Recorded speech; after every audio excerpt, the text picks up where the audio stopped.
Hi friends, ಎಲ್ಲರಿಗೂ ನಮಸ್ಕಾರ. ನೀವು ನೋಡ್ತಿದ್ದೀರಾ PD creation YouTube channel. Friends, Gruhalakshmi ಯೋಜನೆಯ ಪೆಂಡಿಂಗ್ ಕಂತು 23 ಮತ್ತು 24 ಎರಡು ಕಂತುಗಳು ಬಾಕಿ ಉಳ್ಕೊಂಡಿದ್ದು ಸರ್ಕಾರದ ಕಡೆಯಿಂದ. ಎಲ್ರಿಗೂ ಕಳೆದ ತಿಂಗಳೇ ದಸರಾ ಹಬ್ಬ ಶುರುವಾಗ 2 ದಿನ ಅಂತ ತಿಂಗಳ ಕೊನೆಯಲ್ಲಿ 30ನೇ ತಾರೀಕಿಗೆ 29-30ಕ್ಕೆ ಗೃಹಲಕ್ಷ್ಮಿ ಯೋಜನೆಯ 4,000 ರೂಪಾಯಿನ ಬಿಡುಗಡೆ ಮಾಡಿಕೊಡ್ತೀವಿ ಅಂತ ಒಂದು ಅಪ್ಡೇಟ್ ಕೊಟ್ಟಿದ್ರು. ಎಲ್ಲ ದಸರಾನ ಆಚರಿಸಲಿ, ದುಡ್ಡು ತೊಗೊಂಡು ಸೆಲೆಬ್ರೇಷನ್ ಮಾಡಲಿ, ಹೆಲ್ಪ್ ಆಗುತ್ತೆ ಅಂತ ಒಂದು ಲಕ್ಷ್ಮೀ ಹೆಬ್ಬಾಳ್ಕರ್ ಅವರು ಅಪ್ಡೇಟ್ ಕೊಟ್ಟಿದ್ರು. ಆದರೆ ಅವ್ರು ಹೇಳಿದ ಥರ ಗೃಹಲಕ್ಷ್ಮಿ ಯೋಜನೆ 4,000 ರೂಪಾಯಿನ ಬಂತ. ಹಬ್ಬದ ದಿನವೂ ಬಿಡುಗಡೆ ಆಗಿಲ್ಲ, ಹಬ್ಬದ ಹಿಂದಿನ ದಿನವೂ ಬಿಡುಗಡೆ ಆಗಿಲ್ಲ.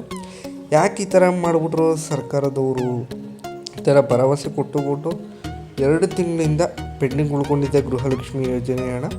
ಯಾವಾಗ ಬಿಡುಗಡೆ ಆಗ್ತಾಯಿದೆ ಅನ್ನೋ ಅಪ್ಡೇಟ್ನ ಇವತ್ತಿನ ವೀಡಿಯೋದಲ್ಲಿ ಕೊಡ್ತಾಯಿದ್ದೀನಿ. ಮತ್ತೆ ಒಂದು ಬಿಗ್ ಅಪ್ಡೇಟ್ ಸಿಕ್ಕಿದೆ, ಯಾವಾಗ ಬಿಡುಗಡೆ ಆಗ್ತಿದೆ ಅಂತ. ಯಾರೆಲ್ಲ ಈ ಒಂದು ಅಪ್ಡೇಟ್ನ ತಿಳ್ಕೊಬೇಕಂತಿದ್ದೀರೋ ದಯವಿಟ್ಟು ನಮ್ಮ ಚಾನಲ್ನ ಸಬ್ಸ್ಕ್ರೈಬ್ ಮಾಡಿ, ಸಪೋರ್ಟ್ ಮಾಡಿ. ಅಲ್ಲಿ ಬರ್ತಾರೋ ಬೆಲ್ಲೈಕನ್ನ ಕ್ಲಿಕ್ ಮಾಡಿ. ಹಾಗೆ ವಿಡಿಯೋನ ಸ್ಟಾರ್ಟಿಂಗಿಂದ ತನಕ ಪೂರ್ತಿಯಾಗಿ ವಿಡಿಯೋ ನೋಡಿ, ಮತ್ತು ವಿಡಿಯೋಗೊಂದು ಲೈಕ್ ಬಟನ್ ಕ್ಲಿಕ್ ಮಾಡಿ ಲೈಕ್ ಕೊಡಿ ಫ್ರೆಂಡ್ಸ್ ವಿಡಿಯೋಗೆ. ಫ್ರೆಂಡ್ಸ್ ಬನ್ನಿ ವಿಡಿಯೋ ಶುರು ಮಾಡೋಣ. Let's begin the video. Friends, Gruhalakshmi ಯೋಜನೆ 2 ಕಂತುಗಳು ಸರ್ಕಾರದ ಕಡೆಯಿಂದ ಪೆಂಡಿಂಗ್ ಉಳ್ಕೊಂಡಿದೆ ಅಂತ ಹೇಳಿದೆ. 23ನೇ ಕಂತಿರೋಣ, ಹಾಗೆಯೇ 24ನೇ ಕಂತಿರೋಣ. 2 ಸೇರಿ 2,000 ಪ್ಲಸ್ 2,000 4,000 ರೂಪಾಯಿ ಬಿಡುಗಡೆ ಆಗಬೇಕಿತ್ತು ದಸರಾ ಹಬ್ಬದ ಹಿಂದಿನ ದಿನ. ಅದರ ಬಿಡುಗಡೆ ಆಗಿಲ್ಲ. ಮತ್ತು ಇನ್ಯಾವಾಗ ಬಿಡುಗಡೆ ಮಾಡ್ತಿದ್ದಾರೆ ಅಂತ ನೋಡಿದ್ರೆ ಅಪ್ಡೇಟ್ನ ಕೊಟ್ಟಿರೋ, ಆದರೆ ಅಪ್ಡೇಟ್ ತಕ್ಕಂತೆ ಲಕ್ಷ್ಮೀ ಹೆಬ್ಬಾಳ್ಕರ್ ಅವರು ಬಿಡುಗಡೆ ಮಾಡಿಕೊಡ್ಲಿಲ್ಲ. ಇದರಿಂದ ತುಂಬ ನಿರಾಸೆ ಅಂತ ಆಗಿದೆ ಗೃಹಲಕ್ಷ್ಮಿಯರಿಗೆ. ಯಾಕೆ ನಿರಾಸೆ ಆಗಿದೆ ಅಂದರೆ, ಆ ಒಂದು ಹಣದಿಂದ ಹಬ್ಬನ ಇನ್ನೂ ಗ್ರ್ಯಾಂಡಾಗಿ ಸೆಲೆಬ್ರೇಷನ್ ಮಾಡಬೇಕು ಅಂದ್ಕೊಂಡಿದ್ರು. ಅದರ ಯಾವುದೇ ರೀತಿ ಹಣ ಬಿಡುಗಡೆ ಆಗಲಿಲ್ಲ. ಅದರಿಂದ ನಿರಾಸೆ ಆಗಿದೆ.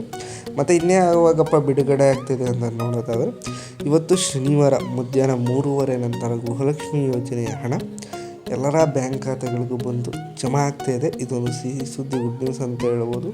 ಇವತ್ತು ಶನಿವಾರ ಮಧ್ಯಾಹ್ನ 3:30 ನಂತರ ತಮ್ಮ ಬ್ಯಾಂಕ್ ಖಾತೆಗಳಿಗೆ ಗೃಹಲಕ್ಷ್ಮಿ ಯೋಜನೆ 4,000 ರೂಪಾಯಿನ ಜಮಾ ಆಗ್ತಿದೆ. ಆದ್ದರಿಂದ 3:30 ತನಕ ಎಲ್ಲ ವೆಯ್ಟ್ ಮಾಡಿ 3:30 ಆದ ತಕ್ಷಣ ತಮ್ಮ ಬ್ಯಾಂಕ್ ಖಾತೆಗಳನ್ನ ಚೆಕ್ ಮಾಡಿಕೊಡಿ. ಎಲ್ಲ ಜಿಲ್ಲೆಯ ಗೃಹಲಕ್ಷ್ಮಿಗೂ ಕೂಡ ಗೃಹಲಕ್ಷ್ಮಿ ಯೋಜನೆ 23-24ನೇ ಕಂತಿನ 4,000 ರೂಪಾಯಿ ಒಟ್ಟಿಗೆ ಜಮಾ ಆಗ್ತಾಯಿದೆ. ಅದರಿಂದ ಯಾರು ತಲೆ ಕೆಡಿಸ್ಕೊಳ್ಳೋಕೆ ಹೋಗ್ಬಿಡಿ. ಇವತ್ತು ಬರುತ್ತೋ ಬರಲ್ವ ಅಂತ 100% ಇವತ್ತು ಗೃಹಲಕ್ಷ್ಮಿ ಯೋಜನೆ ಪೆಂಡಿಂಗ್ ಅಂತ 23-24ನೇ ಕಂತಿನ 4,000 ರೂಪಾಯಿ ಒಟ್ಟಿಗೆ ಜಮಾ ಆಗ್ತಾಯಿದೆ. 3:30 ನಂತರ ಚೆಕ್ ಮಾಡ್ಕೊಳ್ಳಿ. ಮತ್ತು ಇದೇ ಥರ ಬಿಗ್ ಅಪ್ಡೇಟ್ಸ್ಗಳಿಗೆ ದಯವಿಟ್ಟು ನಮ್ಮ ಚಾನಲ್ನ ಸಬ್ಸ್ಕ್ರೈಬ್ ಮಾಡಿ, ಸಪೋರ್ಟ್ ಮಾಡಿ. ನಾನು ನಿಮ್ಮನ್ನ ನೆಕ್ಸ್ಟ್ ವೀಡಿಯೋದಲ್ಲಿ ಭೇಟಿ ಆಗ್ತೇನೆ. Thanks for watching friends.